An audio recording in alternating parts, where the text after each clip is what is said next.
வணக்கம். வருகின்ற பிப்ரவரி 14 கோவை குண்டுவெடிப்பு நினைவு தினம். 1998 பிப்ரவரி 14ஆம் தேதி பார்ப்புகழ் பாரதிய ஜனதா கட்சியினுடைய தலைவர் திரு எல்கே அத்வானி அவர்கள் கோவைக்கு தேர்தல் பிரச்சாரத்திற்காக வருகை தர திட்டமிட்டிருந்தார். இந்த வாய்ப்பை பயன்படுத்தி கொண்டு கோவையிலே ஏற்கனவே வேரூன்றி இருந்த இஸ்லாமிய பயங்கரவாதம் தன்னுடைய கோர முகத்தை வெளிப்படுத்திய நாள். உண்மையில் கொங்கு மாநகரம், தென்னிந்தியாவின் மான்செஸ்டர் என்று அழைக்கப்படக்கூடிய உலகத்தினுடைய சுவையான சத்தான குடிநீரில் ஒன்று நம்முடைய சிறுவாணி குடிநீர். அற்புதமான இளம் தென்றல் காற்று. கொங்கு பகுதி அந்த மக்கள் ஜாதி மத வித்தியாசமின்றி ஒருவருக்கொருவர் ஒற்றுமையாக எல்லோரிடத்திலும் மரியாதையாக அன்பாக பழகி வரக்கூடிய மக்கள். அங்கே மத கலவரத்திற்கான வாய்ப்பே கிடையாது. ஆனால் இந்தியாவினுடைய பொருளாதாரத்தை சிதைப்பதற்கு திட்டமிட்ட பாகிஸ்தான் ஆதரவு அமைப்புகள் மும்பையிலே ஒரு மிகப்பெரிய தொடர் குண்டு வெடிப்பை நிகழ்த்தி காட்டினார்கள். மும்பை இந்தியாவின் மான்செஸ்டர் என்று சொன்னால் தென்னிந்தியாவின் மான்செஸ்டர் கோயம்புத்தூர் தான். எனவே இந்த கோவையிலும் இத்தகைய ஒரு சதித்திட்டத்தை தீட்டினார்கள். அதற்கான அந்த உள்ளூர் அல்லுமா அமைப்பு, இஸ்லாமிய மதவெறி அமைப்பு, இந்த குண்டுவெடிப்பு என்பது ஒரு பிப்ரவரி 14ஆம் தேதி 98ஆம் வருடம் திடீரென நிகழ்ந்ததல்ல. அதற்கு முன்பாகவே அதற்கான ஆயத்த பணிகளை துவக்கிவிட்டார்கள். 1984 பழனி பாபா என்கிற ஒரு ஆள், அவர் ஜிகாத் மூமெண்ட், ஜிகாத் இயக்கத்தை துவக்கினார். ஜிகாத் என்றால் என்ன? மதப்போர். கோவையில் தான் துவக்கினார் ஜிகாத் இயக்கம். அவர் வெளிப்படையாகவே ஹிந்து தலைவர்களை படுகொலை செய்வோம் என்று பகிரங்கமாக மேடைகளிலே பேசினார். காஞ்சி சங்கர மடத்தை வெடிகுண்டு வைத்து தகர்ப்போம், நான் ராமகோபாலனை வெட்டுவேன் என்று சொல்லி அரிவாளை தூக்கி காட்டினார். அவர் மீது நடவடிக்கை எடுக்கவில்லை. மாறாக அவரை ஒரு முஸ்லிம் தலைவராக பார்த்தார்கள். பழனி பாபாவினுடைய அந்த மதவெறி பேச்சு அப்பாவி இஸ்லாமிய இளைஞர்களை மூளைச்சலவை செய்தார்கள். கோவையிலே தான் நம்முடைய பாரதிய ஜனதா கட்சியினுடைய நிறுவனர்களில் ஒருவர், இந்தியாவின் தலைச்சிறந்த அரசியல்வாதி ஐயா ஜனா கிருஷ்ணமூர்த்தி அவர்கள் கோவையிலே 86ஆம் வருடம் வெட்டப்பட்டார், இதே பாட்ஷாவினால. அதன் பிறகு வீரத்துறவி ராமகோபாலன் மீது கோவையிலே தாக்குதல் நடத்தப்பட்டது. அதனைத் தொடர்ந்து ஹிந்து இயக்கங்களிலே யாரெல்லாம் பணியாற்றுகிறார்களோ அவர்கள் மீதெல்லாம் ஃபத்வா விதிக்கப்பட்டு ஹலால் கொலை, படுகொலை செய்யப்பட்டார்கள். வீரகணேஷ், சிவக்குமார், இப்படி தொடர்ச்சியாக படுகொலை சம்பவங்கள் நடந்தது. 1997 நவம்பர் 29 போக்குவரத்து காவல் பணியிலே இருந்த காவலர் செல்வராஜ் படுகொலை செய்யப்பட்டார்.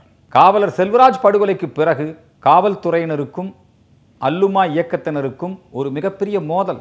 அந்த மோதலிலே காவல்துறையினர் மீது தாக்குதல் நடத்தினார்கள். கோட்டைமேடு, வின்சென்ட் ரோடு உள்ளிட்ட அந்த பகுதியிலே காவல்துறை திருப்பி தாக்குகிறார்கள். அதிலே 17 முஸ்லீம்கள். செல்வராஜ் படுகொலைக்கு பிறகு நடந்த வன்முறையிலே 17 அல்லுமா இளைஞர்கள், முஸ்லீம்கள்லாம் சாதாரண முஸ்லீம்கள் ஒன்றும் கிடையாது, எல்லாம் அல்லுமா இளைஞர்கள், அவர்கள் அங்கே காவல்துறையினுடைய துப்பாக்கி சூட்டிலே பலியாகிறார்கள். அதனைத் தொடர்ந்து கோவைக்கு இராணுவம் வந்தது காவலர் செல்வராஜ் படுகொலைக்கு பிறகு நடந்த அந்த வன்முறைகளிலே.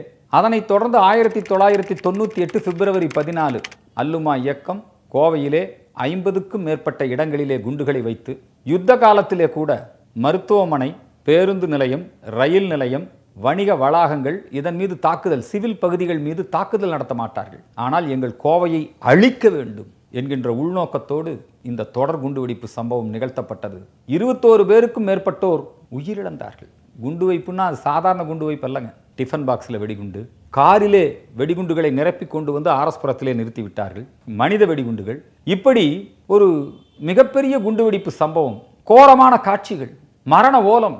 நல்லவேளை நம்முடைய தலைவர் அத்வானிஜி அவர்கள் தாமதமாக வந்த காரணத்தினால் அவர் உயிர் பிழைத்தார். இந்த கொடூர சம்பவம் எங்கள் வாழ்க்கையில் மறக்க முடியாது, மன்னிக்கவும் முடியாது. அந்த சம்பவத்திற்கு பிறகும் இந்த குற்றவாளிகள் கைது செய்யப்பட்டார்கள். கேரளத்தைச் சேர்ந்த அப்துல் நாசர் மதானி, பாட்ஷா, அல்லுமா, 150 பேருக்கும் மேற்பட்ட அல்லுமா வன்முறையாளர்கள் கைது செய்யப்பட்டார்கள். வழக்கு நடைபெற்றது. அந்த வழக்கிலே குற்றம் நிரூபிக்கப்பட்டது. அதில் ஒரு 20 பேர்த்துக்கு மேலே அப்பவே விடுதலை பண்ணிட்டாங்க, மதானி உட்பட.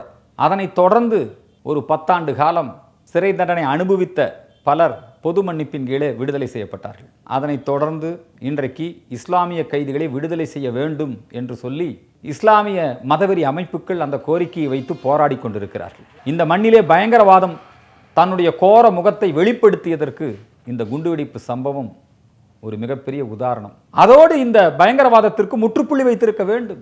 ஆனால் திராவிட மாடல் அரசாங்கம் இஸ்லாமியர்களுடைய வாக்குகளை அறுவடை செய்ய வேண்டும் என்பதற்காக தொடர்ந்து அல்லுமா இயக்கத்திற்கும், PFI, தௌஹீத் ஜமாத், முஸ்லிம் முன்னேற்ற கழகம் போன்ற அமைப்புகளுக்கும் தொடர்ந்து ஆதரவு கொடுத்து வந்தார்கள். சிறைச்சாலையிலே அவர்கள் அங்கே தண்டனை அனுபவித்துக் கொண்டிருக்கும் பொழுதே அவர்கள் சொகுசு வாழ்க்கை சிறைச்சாலைக்குள்ள வாழ்ந்தார்கள். ஏன்னா ஜெயிலுக்குள்ளேயே இருந்துகிட்டே கல்யாணம் பண்ணி புள்ள பெத்துக்கிறாங்க. ஜெயிலுக்குள்ள சிறை நிர்வாகத்தின் மீது தாக்குதல் நடத்தினார்கள். நீதிமன்றத்திலே வழக்கு நடைபெற்றுக் கொண்டிருக்கிற போது நீதிபதியை மிரட்டினார்கள். எல்லா விதமான அராஜகங்களும் அரங்கேற்றப்பட்டது. காரணம் என்ன? மதசார்பற்ற தன்மை என்கிற போர்வையிலே திமுக தொடர்ந்து சிறுபான்மை மக்களை பாதுகாக்கிறோம் என்கிற போர்வையிலே இந்த மதவெறி அமைப்புகளை வளர்த்து விட்டார்கள். இன்னைக்கு எல்லாம் சேர்ந்து அந்த கைதிகளை விடுதலை பண்ணணும், பொது மன்னிப்பு கொடுக்கணும், இந்த கோரிக்கை வலிமையடைந்து கொண்டே செல்கிறது. இது அப்பாவி இஸ்லாமிய இளைஞர்களையும் மூளைச்சலவை செய்யக்கூடிய நடவடிக்கை. ஒரு சாதாரண இஸ்லாமிய இளைஞன் என்ன நினைப்பான்? குண்டு வச்சுட்டா ஹீரோ. ஏன்னா அவங்களுக்கு மாதாந்திர உதவித்தொகை கிடைக்குது. குண்டு வச்சவனுக்கு மாதாந்திர உதவித்தொகை, குண்டு வச்சவனுக்கு தியாகி பட்டம். இப்ப பழனி பாபா நினைவு நாள்ல எல்லாம் ஊர்வலம் போகும்போது பாட்சா வாழ்க வெறி கூச்சல் இட்டுட்டு போறாங்க. பாட்சா வந்துட்டாரு, பழனி பாபா வந்துட்டாரு. யாரை மிரட்டுறீங்க? இந்த குண்டு வைப்பு கைதிகளுக்கு காட்டக்கூடிய சலுகை, இந்த குண்டு வைப்பு கைதிகளுக்காக திரட்டப்பட்ட நிதி, அதுல ஊழல். ஜவாஹிருல்லா அந்த ஊழல் குற்றச்சாட்டிலே தண்டிக்கப்பட்டார். நீதிமன்றத்தில் தண்டனை. ஆனா அந்த தண்டனை அவர் அனுபவிக்கல. ஏன்னா அவர் முஸ்லீம், ரம்ஜான். அதனால அவரை தண்டிக்க முடியாது. அவருக்கு அப்பீலுக்கு போறதுக்கு அவகாசம் கொடுக்குறாங்க. ஹைகோர்ட்லையும் தண்டனை. இந்த அப்பாவி இஸ்லாமிய இளைஞர்கள் இருக்காங்களே, அவங்கெல்லாம் தேசபக்தி உள்ளவர்கள். அவங்க நம்ம இந்துக்களோடு சேர்ந்து வாழ வேண்டும் என்று விரும்புகிறார்கள். ஆனால் இந்த திமுகவை ஆதரிக்கின்ற, கம்யூனிஸ்டுகளை ஆதரிக்கின்ற பிரிவினைவாத பயங்கரவாத முஸ்லிம்களுக்கு உறுதுணையாக இருக்கின்றார்கள் இவர்கள். இஸ்லாமிய சமூகம் நம்முடைய தமிழ் சமூகத்தோடு ஒன்றிணைந்து வாழக்கூடிய சமூகம். மதவெறிக்கும் பயங்கரவாதத்திற்கும் ஆதரவு கொடுக்கக்கூடிய கம்யூனிஸ்டுகள் இவங்க தான் காரணம். இதுக்கு இஸ்லாம் காரணம் அல்ல, இதுக்கு இஸ்லாமியர்கள் காரணம் அல்ல, இதுக்கு காரணம் திமுக. பாட்சா தடா வழக்கிலே உள்ளே இருக்கிறார். அந்த பாட்சாவை விடுதலை செய்ய வேண்டும் என்று சொன்னால் திமுக போய் சிறைச்சாலையிலே தேர்தல் உடன்பாடு பேசுகிறார்கள். பாட்சாவோடு கோவை திமுக பிரமுகர் CT தண்டபாணி, ராமநாதன் ஜெயிலில் போய் நீங்க இந்த முறை திமுக ஓட்டு போடுங்க, நீங்க வந்தீங்கன்னா அந்த செக் போஸ்ட் எல்லாம் நாங்க எடுத்துருவோம். அதே போல அந்த தேர்தலிலே திமுக ஜெயித்தது. செக் போஸ்டுகள் அடித்து உடைக்கப்பட்டன, காவல்துறையினர் தாக்கப்பட்டார்கள். திமுக தாஜா செய்தது. உச்சபட்சமாக இப்ப பாட்சா இறந்துட்டான். அந்த பாட்சாவோட இறுதி ஊர்வலத்துக்கு எல்லா கட்சி தலைவரும் போய் கலந்துக்கிறாங்க. அதுல ரொம்ப பெரிய விஷயம் என்னன்னா, இந்த தனியரசு, கருணாஸ் மாதிரி ஆட்கள் கூட ஒரு நாம் தமிழர் சீமான் போய் பாட்சாவை அப்பாங்கிறான். அப்ப சாதாரண இஸ்லாமிய இளைஞன் என்ன நினைப்பான்? ஓ, குண்டு வச்சா தான் இஸ்லாமியர்களை மதிப்பாங்க, இப்படிதான் நினைப்பாங்க. இந்த மாதிரியான ஒரு மனப்பான்மை உருவாக்கி கொண்டிருக்கிறார்கள். நாங்கள் ஏன் பயங்கரவாத எதிர்ப்பு நாளாக இந்த பிப்ரவரி 14 கடைபிடிக்கிறோம்? இனி ஒரு சம்பவம் இப்படி நடக்கக்கூடாது. அவர்களுக்கு மோட்ச தீபம் ஏற்றுகிறோம், அமைதி ஊர்வலம் நடத்துகிறோம், பயங்கரவாத எதிர்ப்பு உறுதிமொழி ஏற்றுக்கொள்கிறோம். அந்த இடத்திலே ஒரு நினைவு சின்னம் அமைக்க வேண்டும். கும்பகோணத்திலே தனியார் பள்ளியிலே தீ விபத்து, ஒரு நினைவு சின்னம் அமைச்சிருக்கிறாங்க. கோவையில குண்டு வச்சு இத்தனை பேர்த்த கொண்டிருக்கான். பலியான அப்பாவிகளுக்கு ஒரு நினைவு சின்னம் உருவாக்க வேண்டும். குண்டு வைத்து ஜெயிலுக்கு போனவனுடைய உரிமைகளை பற்றி பேசுகிறீர்கள். அந்த குண்டு வைத்து இறந்து போனவங்க வாரிசுகள் இன்னும் இருக்கிறாங்க. இன்னும் கால் போனவன், கண்ணு போனவன், கை போனவெல்லாம் இருக்கிறான். ஒரு நாளாவது எவனாவது போய் அவங்களுக்கு ஒரு உதவி பண்ணியிருப்பீங்களா? இந்துக்கள் என்ன அரசியல் அனாதைகளா? இந்துக்கள் கொல்லப்பட வேண்டியவர்களா? நாங்க என்ன பாவம் பண்ணோம்? எதுக்காக எங்களை கொண்டீங்க? மறக்க மாட்டோம். இன்னும் அந்த மரண ஓலம் எங்கள் காதிலே ஒலித்துக் கொண்டிருக்கிறது. வெடிகுண்டு சத்தங்கள் கேட்டுக் கொண்டிருக்கிறது. இத்தனைக்கு பிறகும் குண்டுகளை நிரப்பிக்கொண்டு கோவையை தகர்ப்பதற்காக இந்த ஆட்சியினுடைய துவக்க காலத்திலே வெடிகுண்டோட வர்றான். தீபாவளி பண்டிகையை சீர்குலைக்க வேண்டும் என்று. நல்ல வேளை கோட்டை ஈஸ்வரன் அருளால் அந்த இடத்துல அவனே பலியாகி விட்டான். அந்த சம்பவத்தை கூட மூடி மறைக்கிறதுக்கு முயற்சி பண்ணுது. பயங்கரவாதத்தை ஆதரிக்காதீர்கள், கொள்ளிக்கட்டை எடுத்து தலையை சொரியாதீர்கள். மு.க. ஸ்டாலின் அவர்களே, இவர்களை விடுதலை செய்யாதீர்கள், இவர்களுக்கு சலுகை காட்டாதீர்கள். இத்தனை பேர் பலியா இருக்கிறாங்க. இவ்வளவு பெரிய குண்டுவெடிப்பு சம்பவம், ஒருவருக்கு கூட மரண தண்டனை இல்லை. எல்லாம் 10 வருஷம் ஜெயில இருந்துட்டு வெளியே வந்து புது புது இயக்கத்தை ஆரம்பிச்சுட்டு குடைச்சல் கொடுத்துட்டு இருக்கிறான். எல்லாம் நீங்கள் நரேந்திர மோடியை எதிருங்கள், பிஜேபியை எதிருங்கள், இந்து மக்கள் கட்சியை எதிர்த்து நீங்க வேலை செய்யுங்க, அர்ஜுன் சம்பத்தை எதிர்த்து வேலை செய்யுங்க. ஆனா பிரிவினைவாதிகளை, பயங்கரவாதிகளை ஆதரிக்காதீர்கள். அது உங்களுக்கே ஆபத்தாக முடியும். இந்த குண்டுவெடிப்பு நினைவு நாளிலே நாம் பயங்கரவாதத்திற்கு எதிரான அந்த சபதத்தை ஏற்றுக்கொள்வோம்.